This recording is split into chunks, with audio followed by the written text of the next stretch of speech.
Nagbahagi nga ng short video clip itong si LJ Reyes sa kanyang social media.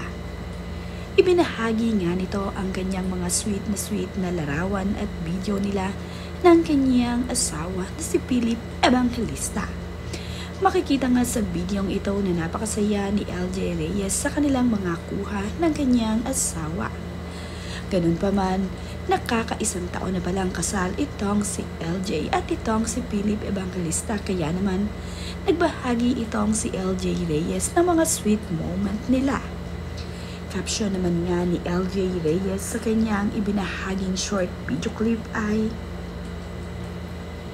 "If the past year is the glimpse of what forever's look like with you, it will be a blast.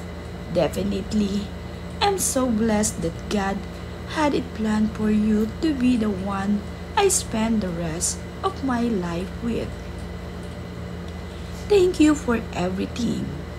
Thank you for the best son and friend. I will never get tired of celebrating our love every single day. I love you. Happy anniversary." Namang nagbigay ng komento ang kaibigan ni LJ Reyes na Isabel Oli sa kanyang ibinahaging short video clip. Ayon nga dito ay, "Happy anniversary. Happy for you talaga. You inspired me. Happy anniversary, Mr. and Mrs."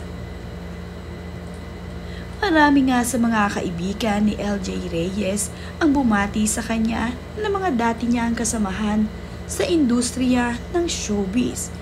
Kagaya na nga lamang nitong sina Isabel Oli at ang kanya pang maraming kaibigan ay nagpaabot nga ng mensahe dito at sinabi nga, ang isa naman ay nagkomento ng, "God will ever abandon His children. In His perfect time, you are a blessing to many. God bless your marriage." Man nga ng isang fans ni LJ Reyes, "I love how your love and relationship is a testament of how God's plan is what will endure. It's a statement of faith and a loss is a blessing on God's plan. Happy anniversary to both of you, and may God bless you with more happiness."